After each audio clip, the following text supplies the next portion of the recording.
Hey everyone! I hope you are all having a very merry holiday season. Christmas came a little early for me this year. Kevin is going to be installing a DC to DC charger in my Jeep. Currently what I have is a Bluetti power station and 300 watts of solar on my roof. And most of the time that is all I need. There have been times when I've worried that I would run that Bluetti power bank down completely. Usually I can get about 3 days when it's very rainy and overcast outside, or I'm in shade at a campsite. One example of that is when I was up in the mountains of North Carolina.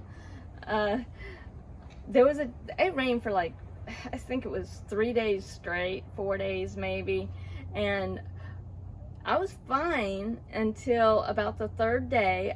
I was down to almost 40% on my batteries, and I knew I was going to be out running around that day, and I thought, well, I'll just hook it to the alternator because I can charge the Bluetti off the alternator and get a charge. Well, it took forever to charge. It didn't bring in that much power, and I kept stopping. So every time I'd stop, there was that concern that I'd forget to unplug it from the alternator and drain my battery. So I was constantly unplugging it, going in, doing things, and then get back, and I just never did get a good charge on it. So I thought something's got to change. Well, Kevin suggested the DC to DC charger, which Bluetti came out with, and so he's going to be installing that for me today. So as Cindy was saying, we're going to install the Bluetti DC to DC charger today, and Bluetti just recently came out with this, and it should be far more efficient. Used to, all she did was she'd plug into a 12 volt power port, and then this would plug into her Bluetti and she could charge while she was driving down the road. That only brought in about 100 watts. So at 50%, she would need 1,000 watts, and it'd take her like 10 hours to charge driving. So not very efficient. Plus, when she shuts the car off, it's still draining from the battery, which could cause her not to be able to start her Jeep the next time she gets in there if she didn't unplug it. This will charge at a much more efficient rate. Plus, when the vehicle shut off, it'll sense that the vehicle shut off and will no longer draw power from the battery, so we won't have to worry about that anymore. So it's going to be fairly involved to get this installed. It's tight spaces, but I think we can do it, and that's today's project. So he says tight spaces. It's true. Figuring out where to install this was difficult because I utilize every space I have in here, and this is what I came up with. And Kevin's like, oh, that's gonna be hard to get it in there, but hey, everything about this was hard in terms of finding and utilizing space. So the unit itself, we're gonna put up here in the cabinet. Right back in here, there's a lid that goes on top of here. It's gonna go right back in here, mounted to the side, because I have a lot of wiring already in there. And so then, because Kevin's putting a kill switch on there, I had to figure out where this was going to go. So we're going to have it wired through here, and it's going to go right in here where my fuse box is. So it's going to go about right there. And I can easily get my hands in there and everything. It's going to be a little tight for Kevin, but once it's installed, it's installed. One thing that'll be nice about installing this switch is she'll be able to turn it off completely. But what I'm hoping to be able to do, because this is a two-way switch, so we can run the DC to DC charger through one side and her solar through the other side. And then both will come out and go to the Bluetti, so that way when she switches this, she can switch to either solar or either the DC to DC charger, or possibly both. So she may be able to get both solar and the DC to DC charger at the same time while she's going down the road. That's something we got to test out. I think it'll work fine, but we'll find out as we go. So this is where the wires come in for the solar. And this is the solar right here. And then it comes out to this plug right here. And that's what plugs into her Bluetti. And then when she's not getting any solar and she wanted to charge off the alternator, she would unplug the solar plug and plug her Bluetti into this. And that goes to this 12-volt power plug that would go into that port right down there. She's not going to have to use this anymore. And actually what I'm going to do is remove that 12-volt power plug and tape it off so we don't have to worry about it. And that's where the wires for the Bluetti DC to DC charger are going to come through. First thing I ended up doing this morning was installing a little shelf there. You can see the lip that's there. That is going to help hide those wires. And also when she stores stuff in here, it's going to give it a little shelf to sit everything on so they're not uneven and messing with those wires at all. So this little shelf just is going to go in and sit on that lip. And then it sits on this corner back here. And that's just going to sit in there. And that way all the wires and everything can sit under that. It's tight in here, so it's hard to show you everything. Bluetti DC to DC charger is going to mount right here behind the roll bar. It's kind of a wasted space back behind that anyway. And then she'll have a space here for storage and her space up here still for storage. So right there, if you can see up in the top left corner is where the 12-volt power port comes out. I'm going to remove that. I'm pretty sure it's out of focus. And then that's where the wires for the Bluetti DC to DC charger are going to go through. And then from there, my plan is to run them underneath this plastic strip here along the door frame and behind this and under this one here. And then we'll go up through the dash underneath there to the front firewall and come out to the front hood area. So right there you can see those two wires coming through. That's where I plan on running the wires through for the DC to DC charger. And they will run across the firewall here and over into the battery area. So you can see it's going to be pretty tight. It'll be tough to get into everything, but I think we can do it. And then of course the switch will mount right here like Cindy said. I'll probably remove this piece temporarily so I can mark the back side where I need to drill. And then we'll mount the switch and then I'll put this piece back on. And this is just held on with screws behind there. So everything in here we built to where we could take it apart if we needed to and get the things. So that should hopefully make things a little bit easier to do the work.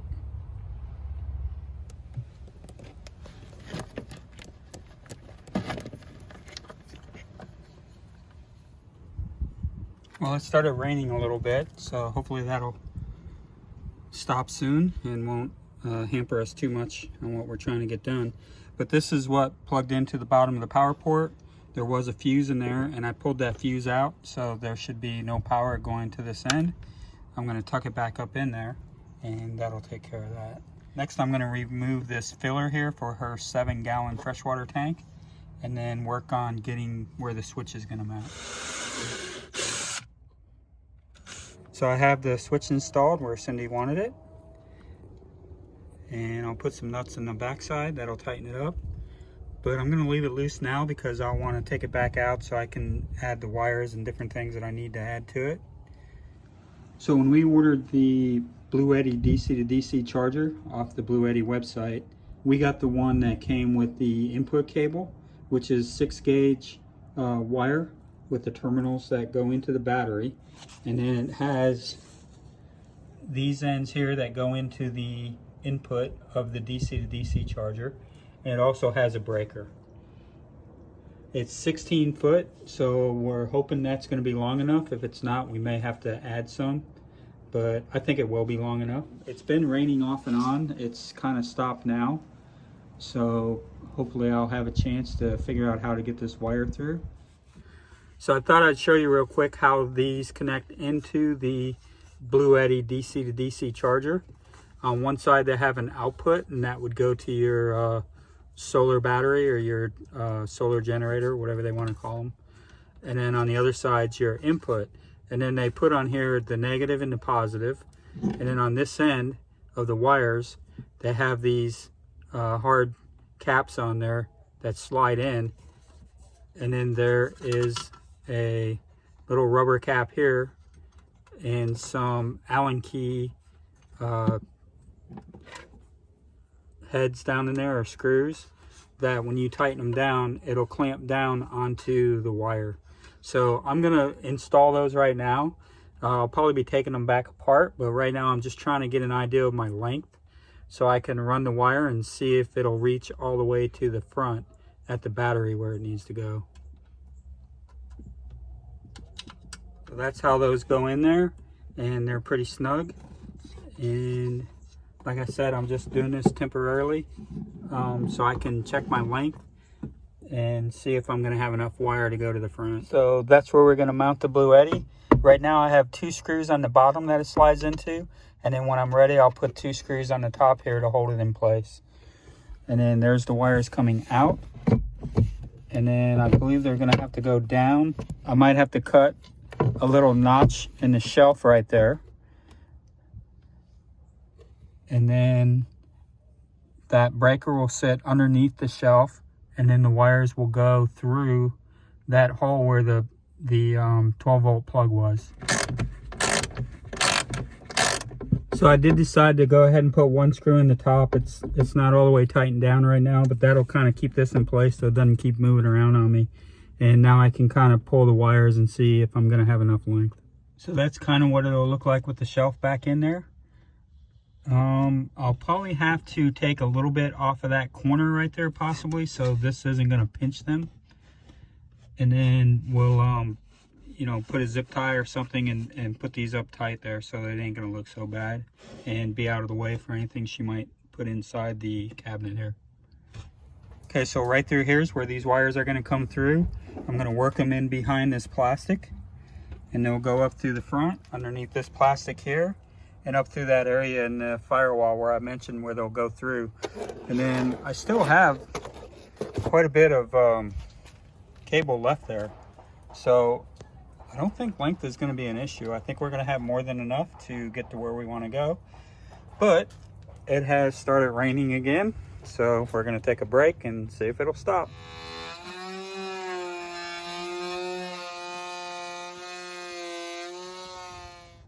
Okay, so I've got that trim piece off finally. It wasn't easy. I had to cut this back, and I got with Cindy and made sure she was okay with that. And it wasn't ideal, but when we did the build, we should have thought of that, because the clips on these pieces have to go towards the driver's side to come out, and this wood was keeping us from being able to do that. So something to think about if you're doing a Jeep build and you put a floor in like that. Keep it far enough off of the trim if you think you need to get the trim off at some point. But it won't look too bad. Cindy will come back, trim this up with some white paint, and it'll look better. But now I've got to fish through there because I'm going to pull it through to the other side and go from there. Okay, so I've got the wire running through that trim piece right there. And for now it's coming out right here, and now I'm going to work on running it from here up to the front. Alright, so I've got this panel off here, and I just ran a little fish through the track where the wire goes, and I'm going to pull the 6-gauge wire through so I can get it up through where it goes through the firewall. Alright, so I brought the wire through the firewall, and I just wanted to look real quick and see. And it looks like we got plenty. Get over here to the battery. So I'm going to go tidy up the inside, get that panel back on, trim piece, and then I'll come out here and tidy this up and get it ready to hook to the battery. Okay, everything's tidied up in here, got it all put back together, and now I can start working under the hood. Right, so there's where it comes out of the firewall. It runs underneath across over there. And then I have it connected here, the ground's there. And then I have the positive connected under here. But that's going to do it for today. So I've got the Bluetti DC to DC charger installed in the cabinet area and got the wires running all the way through into the battery. It took a little longer than I expected. The rain kind of had me a little bit off and on all day today. Plus, it was a little more difficult than I thought it was going to be to run the wires under the trim piece, mainly because of the one board we put on the floor in the back seat area. But tomorrow I'll run the input through the switch and then over to the Bluetti, and then we'll test it and see how it works. So we'll see you guys in the morning. Good morning, guys. I'm back at it again, installing Cindy's DC to DC charger into her Jeep. And today I am going to be concentrating on getting the switch installed.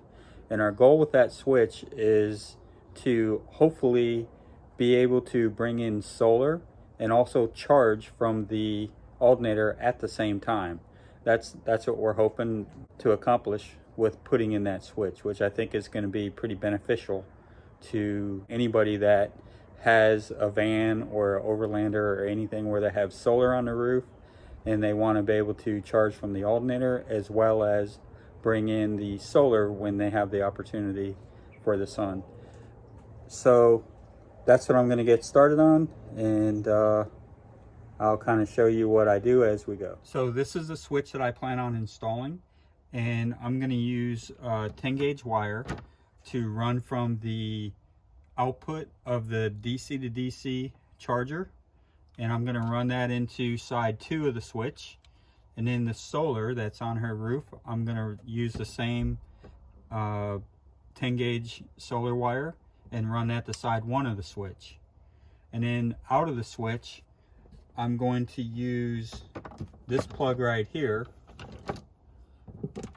which has a XT90 connection, which will connect into the plug that goes into her Bluetti. This is what she's been using to plug into her Bluetti and be able to charge from the solar. And also when she would plug into the alternator, we had the same type of plug. But that's what I'm going to get started on. And the first thing I'm going to do is put in a ground bus in the cabinet. There I installed the ground bus bar underneath the shelf area. All the grounds will go to that.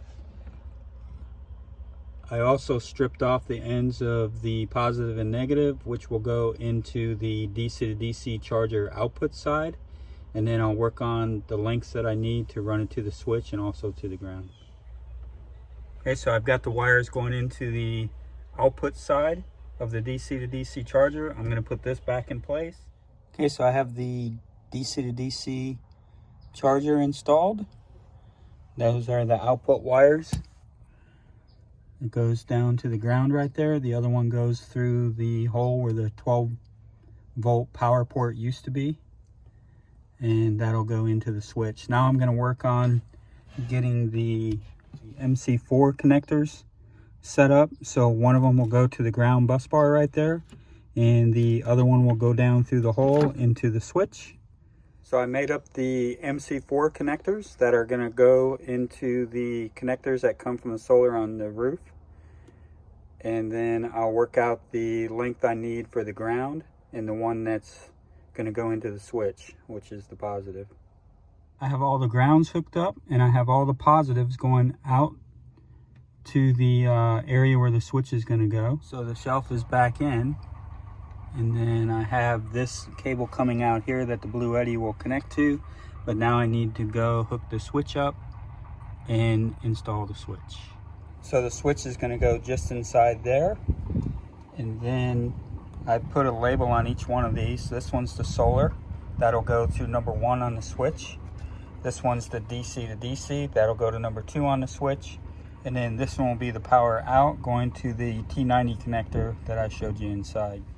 So there I have the switch installed. You can see I put her filler back in for her freshwater tank. And currently I have it turned off. And if we go over here to the Bluetti, you can see we're not bringing in any charge of any kind. So I'm going to go switch it to solar only. and see what happens there. So this switch, I just need to turn it towards me.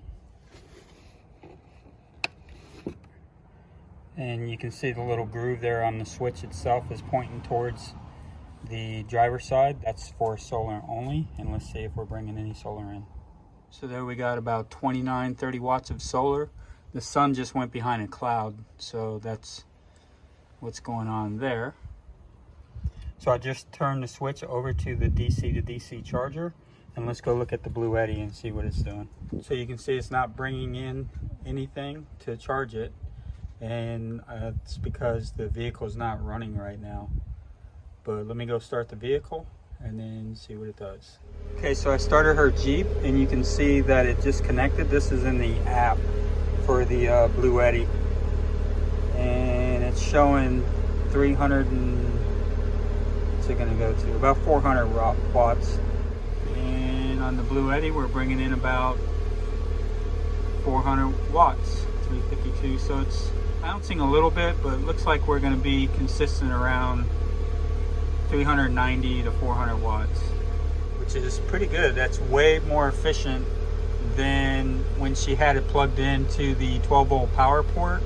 It would only bring in about 100 watts. You can see the groove on the switch is straight up and down, so that's going to be both DC to DC and solar. And let's go look at the Bluetti. Okay, so you can see the Bluetti is bringing in about 390 watts. So it doesn't seem like it's adding the solar and the alternator wattage together. Like it's not, it's capping off at whatever the voltage is set for the DC to DC charger. It's not bringing in both. It seems like it's only bringing in from the DC to DC charger, which is fine, because I think when she shuts the vehicle off, with it being on both, it's still going to charge from the solar.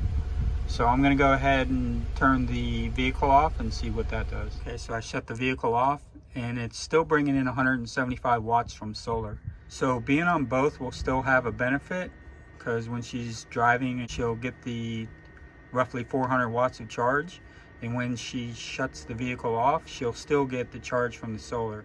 So that's it for the install, and everything went pretty much the way we wanted it to. The switch is nice because now she can control whether she wants just the solar or just the DC to DC charging, or she can even turn it on both. The other nice thing is now she only has one cord that's plugged into the Bluetti, where before she had to unplug the one for the solar and then plug in the one for the 12 volt power port, which would have charged from the alternator. One thing I wanted to mention is the app. Let me show you that real quick. So Bluetti does have an app for their products, and they use the same app for their DC to DC charger and all of their power stations. So we'll open that app up, and you can go to My Devices, and you can see I've already set up, there's the charger 1, and there's the AC Max, the AC 200 Max. So we'll go into the charger 1 app, and there, found it. And the vehicle is not running right now. If the vehicle was running, this would turn orange, and it would show you what the battery voltage is while it's running. I think it went up to like 13.4. This volt here jumps up to about 28 or 29 volts. So you can change the charging voltage of what the DC to DC charger will put out. We have ours set to 40 volts. The AC 200 Max will actually go up to 56 volts, but we decided to set it down to about 40 volts. When I first opened the app, the default setting was 27 volts. So we actually raised it up a little bit from what the default was. And to change it, you just go into here. You have to make sure that the device is disconnected, which it is. And then, in other words, you don't want the engine running, turned on, and it charging while you do this. And then you hit the next. Oh, you got to agree to that. Hit the next. And then there's where you would select custom and change the voltage. You can also select model. This is where you would go in and find your AC max. You can see it would change it to 56. But I don't want to go through and change this. I want to keep it at the 40, but you would go to custom right here, and that's where you accept or decline, and that you understand, you know, changing this could affect things with your charging system. But I'm going to close that. I'm going to go back. You can see I'm still set at 40 volts right there. So it is kind of nice that they have an app and you can kind of see what's going on with everything through the app. So that's going to do it for this install. I hope you guys will get something out of that. I think the biggest thing will be being able to run it through a switch like that, where you can control the solar coming in or the DC to DC charger coming into the Bluetti. I think I'm going to be really happy with this. It's going to make a big difference. Now, I was under the impression at first that I was going to get everything the solar brings in, plus what the alternator brings in, when it's switched to both solar and alternator on that switch. But what I didn't realize that Kevin explained to me is that the Bluetti itself only brings in as much as 15 amps. So it's always going to cap it off to protect the Bluetti's battery. But it's still a great benefit because of all the trouble I had to go through before, and you know, switching from one cord to the other cord. Get out at a gas station, for instance, and I was worried about the battery. If it took too long, I would have to come in here and unplug the cord or whatever, so it wouldn't drain my battery. But now I don't have to worry about that. If I have that switch on solar and alternator, you know, bringing in both, even though I caps it off at the 400, that's still more than what it ever brought in on alternator before. And now when I turn the key off, it's still going to bring in the solar, and I don't have to do anything, which is really convenient with the switch right there at the door behind the driver's seat. It's just never going to be an issue for me, and it took up very little room, really. So I'm happy and really glad that Kevin knew about that. I didn't even know it existed. It's new, I guess. So yeah, I'll let you know down the road if there are any issues with it, but I think it's going to work out really well. So this is going to be my last video for 2024. And what a great way to end it with another Jeep project. I will be seeing you guys again after the new year. So I hope you all have a very happy continuation of your holiday season and a safe and fun New Year's. Bye guys.